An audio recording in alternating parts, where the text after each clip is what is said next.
തുർക്കി Iran വിദേശകാര്യ മന്ത്രിമാർ അടുത്തയാഴ്ച അങ്കാറയിൽ വെച്ച് മീറ്റിംഗ് നടത്താൻ വേണ്ടിയിട്ടുള്ള തീരുമാനിച്ച വിവരം ഇപ്പോൾ പുറത്തു വന്നു.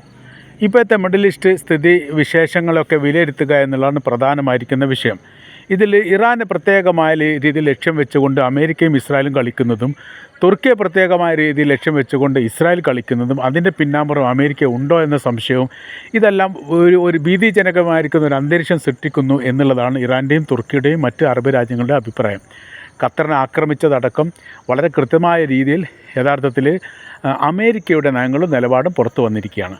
അവർക്ക് പൂർണ്ണമായിരിക്കുന്ന ഈ അറബ് രാജ്യങ്ങളുടെ അല്ലെങ്കിൽ മുസ്ലിം വിഭാഗത്തിൻ്റെ ശത്രുവായിട്ട് തന്നെ കാണേണ്ട രീതിയും അതിനനുസരിച്ച് ബാക്കിയുള്ള പ്രവർത്തനങ്ങൾ നടത്തണം എന്നുള്ള ഒരു അഭിപ്രായം തുർക്കിക്കുണ്ട്. അതോടൊപ്പം തന്നെ ഇറാനുമുണ്ട്.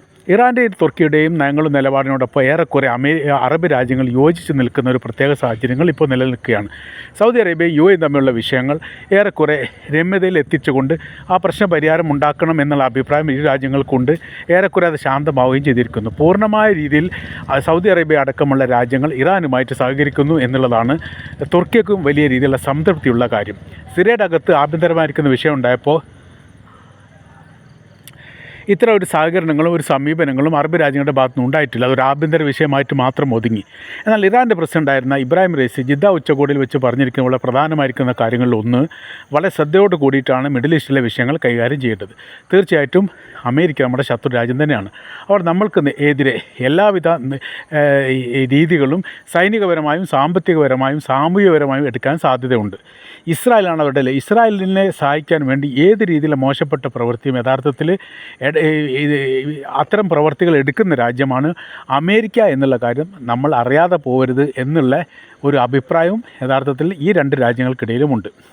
അവർ അങ്കാറയിൽ വെച്ച് മീറ്റിംഗ് നടത്തുന്ന സമയത്ത് ഒരു വിപുലമായിരിക്കുന്ന ഉച്ചകോടി എന്നുള്ളൊരു പരാമർശം പോലും അതിൽ കാണാൻ വേണ്ടി സാധിക്കുന്നുണ്ട്. എന്നാൽ ഉച്ചകോടി എന്ന് പറയുന്ന സമയത്ത് രണ്ട് രാജ്യങ്ങൾ മാത്രമാണ്, അതുകൊണ്ട് ഉച്ചകോടി എന്ന് പറയാൻ പറ്റില്ല എന്ന അഭിപ്രായം അറബ് മീഡിയയിലൊക്കെ കാണാൻ വേണ്ടി സാധിക്കുന്നു.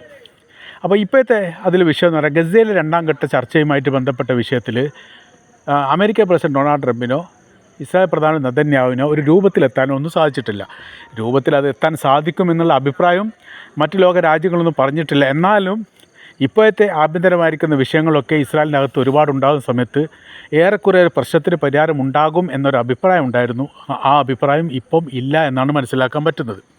അവന് ഭാവിയിൽ എന്ത് ചെയ്യാൻ പറ്റും എന്നുള്ളത്, ഗസയെ എങ്ങനെ മോചിപ്പിക്കാൻ പറ്റും എന്നതിനെക്കുറിച്ചൊരു ചർച്ച ചെയ്യുകയും അതോടൊപ്പം തന്നെ മിഡിൽ ഈസ്റ്റിലുള്ള അമേരിക്കയുടെ കടന്നുകയറ്റത്തിന് നിയന്ത്രണം വരുത്താൻ വേണ്ടി റഷ്യക്കും ചൈനക്കും പൂർണ്ണമായിരിക്കുന്ന സ്വാതന്ത്ര്യം നൽകുകയോ അവർക്ക് പ്രത്യേകപരമായിരിക്കുന്ന വളപ്പ് അനുവദിക്കുകയോ ചെയ്യണം എന്നുള്ള അഭിപ്രായമാണ്.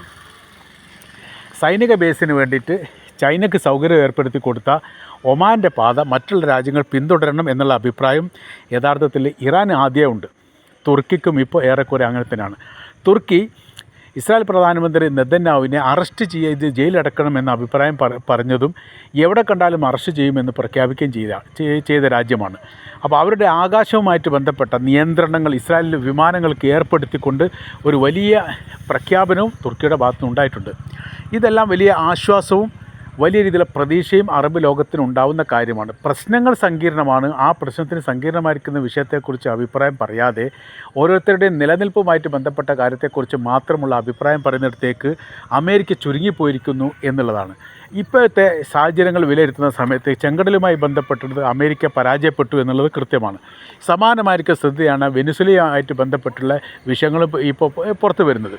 കരീബിയൻ കടലിലും വല്ലാതെ രീതിയിലൊരു വിജയമുണ്ടാക്കാൻ വേണ്ടിയിട്ടോ മുന്നേറ്റം ഉണ്ടാക്കാൻ വേണ്ടിയിട്ടോ യഥാർത്ഥത്തിൽ അമേരിക്കയ്ക്ക് സാധിക്കില്ല എന്ന് അവർ തന്നെ തിരിച്ചറിഞ്ഞിരിക്കുന്നു. അതിൻ്റെ കാര്യം എന്ന് പറഞ്ഞാൽ ഇറാൻ്റെ പ്രതിരോധമുണ്ട്. ഇറാനോടൊപ്പം റഷ്യയും ചൈനയും ചേർന്ന് നിൽക്കാനുള്ള സാധ്യത വളരെ കൂടുതലാണ്. അതിൻ്റെ കാര്യം അമേരിക്കയ്ക്ക് ഈ മേഖല ആധിപത്യം ഉണ്ടായിക്കഴിഞ്ഞാൽ ഭാവിയിൽ മറ്റ് ലോക രാജ്യങ്ങൾക്ക് അത് ഭീഷണിയായിട്ട് അമേരിക്ക മാറും. മുളയിലെ നുള്ളിക്കളയുന്ന ഒരു സ്ഥിതി ഉണ്ടാവണം എന്നുള്ളിടത്തേക്ക് തന്നെയാണ് ഈ അഭിപ്രായം.